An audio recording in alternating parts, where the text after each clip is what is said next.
Subscribe कीजिए SGM public school channel को और बेल आइकन को दबाइए। नमस्कार बच्चों, जीवन मूल्य कक्षा में आप सभी का स्वागत है। बच्चों, आज हम कक्षा 3 का पाठ 3 पढ़ेंगे जिसका नाम है सहनशीलता। तो आइए शुरुआत करते हैं। मोहम्मद साहब इस्लाम के अंतिम पैगंबर थे। वह एक धार्मिक तथा उदार व्यक्ति थे। वह रहमतुल्लिल आलमीन के रूप में जाने जाते थे, जिसका अर्थ है संसार के लिए दयावान और परोपकारी। तो बच्चों, मोहम्मद साहब इस्लाम धर्म के अंतिम पैगंबर थे। वह दयावान और परोपकारी थे। वह एक महान एवं सहनशील व्यक्ति थे और उन्होंने अपने उपदेशों के माध्यम से इन्हीं सद्विचारों की शिक्षा दी और अपने कर्मों से इसे प्रदर्शित भी किया। कुछ कारणों से एक बूढ़ी महिला पैगंबर से नफरत करती थी। वह उनके साथ झगड़ना चाहती थी। एक दिन जब मोहम्मद साहब उसके घर के पास से गुजर रहे थे, तो उसने उनके ऊपर कूड़े से भरी हुई टोकरी फेंक दी। तो बच्चों, एक बूढ़ी महिला थी जो पैगंबर साहब से नफरत करती थी। वह उनके साथ झगड़ना चाहती थी, लड़ाई करना चाहती थी। तो एक दिन जब मोहम्मद साहब उनके घर के पास से गुजर रहे थे, तो उन्होंने क्या किया, कूड़े से भरी हुई टोकरी उनके ऊपर फेंक दी। उसकी आशाओं के विपरीत शांत और सौम्य पैगंबर ने क्रोध या उत्तेजना का कोई लक्षण नहीं दिखाया, बल्कि उन्होंने उसकी ओर केवल स्नेह और दयालुता से देखा और उसके चेहरे पर मुस्कुराहट के साथ आगे बढ़ गए। तो बच्चों, पैगंबर साहब ने क्या किया, उनकी तरफ दयालुता से देखा और मुस्कुराते हुए आगे चले गए। बूढ़ी महिला मोहम्मद साहब के इस सहनशील व्यवहार से बहुत दुखी हुई। उसने उनकी सहनशीलता की परीक्षा लेने का संकल्प किया। इसलिए अगले दिन भी जब पैगंबर उनके घर के पास से गुजरे, तो उसने उनका स्वागत उन पर कचरा फेंककर किया।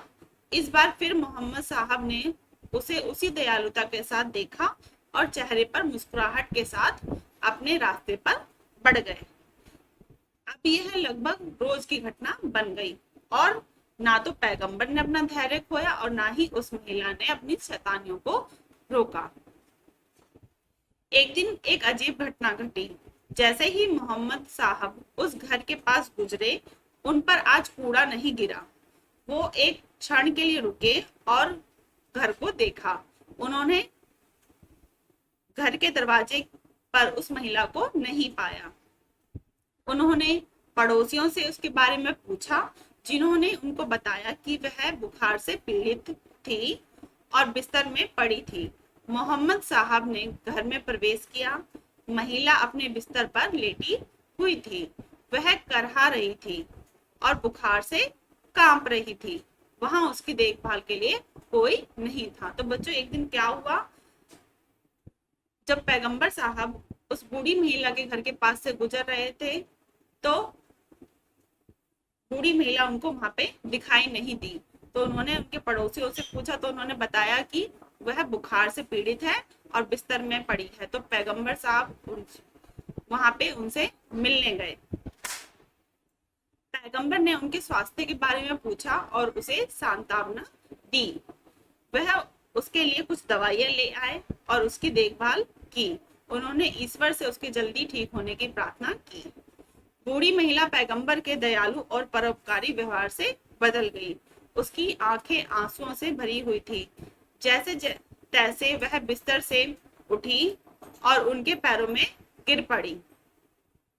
मोहम्मद साहब ने उसे वापस बिस्तर पर जाने में सहायता की और उसे बिस्तर तक पहुंचाया। कुछ दिनों बाद बूढ़ी महिला बीमारी से ठीक हो गई। अब वह अपने बचे हुए जीवन में पैगंबर की आभारी बनी रही। तो बच्चों, पैगंबर साहब की दयालुता और परोपकार की भावना को देखकर जो बूढ़िया थी वो ठीक हो गई। उनका भी पैगंबर साहब के प्रति नजरिया बदल गया। अधिकतर लोग असहिष्णुता के गुलाम होते हैं। यह असामान्य मानवीय कमजोरी उन्हें बदला लेने के लिए उकसाती है और एक बदला दूसरे को भड़काता है। इस तरह बनी बदले की अंतहीन जंजीर जीवन को दुखमय बना देती है। हम सबको यह याद रखना चाहिए कि आग आग को नहीं बुझा सकती, घृणा के द्वारा घृणा शांत नहीं की जा सकती। इसलिए हमें दूसरों के द्वारा किए गए गलत कार्य को भूल जाना चाहिए। तो बच्चों, हमें ये याद रखना चाहिए कि अगर कोई व्यक्ति गलत काम कर रहा है तो हमें उसकी तरह गलत काम नहीं करना चाहिए। हमें उसको शांति से समझाना चाहिए और उसके गलत काम को ठीक करना चाहिए। सहनशीलता, सहानुभूति और प्यार शत्रुओं को मित्रों और शुभचिंतकों में बदल देते हैं। हम एक धर्मनिरपेक्ष राष्ट्र में रहते हैं।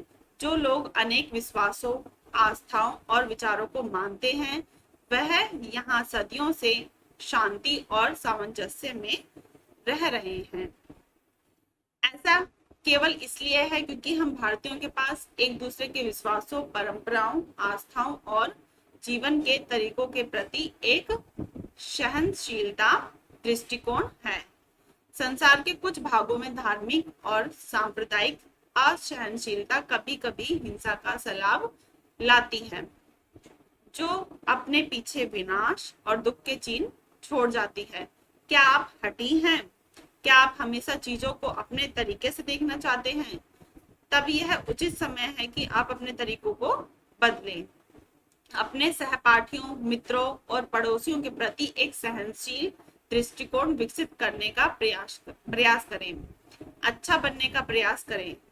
उनके लिए भी जो आपको नुकसान पहुंचाते हैं, एक ना एक दिन उन्हें अपनी गलती का एहसास होगा और वे आपके अच्छे मित्र बन जाएंगे। सहनशीलता उत्तम धर्म है। सहनशीलता ही सभ्यता की असली परीक्षा है। तो बच्चों, हमें अपने जीवन में हमेशा सहनशील बन के रहना चाहिए। हमें कभी भी किसी से बदला लेने का विचार अपने मन में नहीं लाना चाहिए।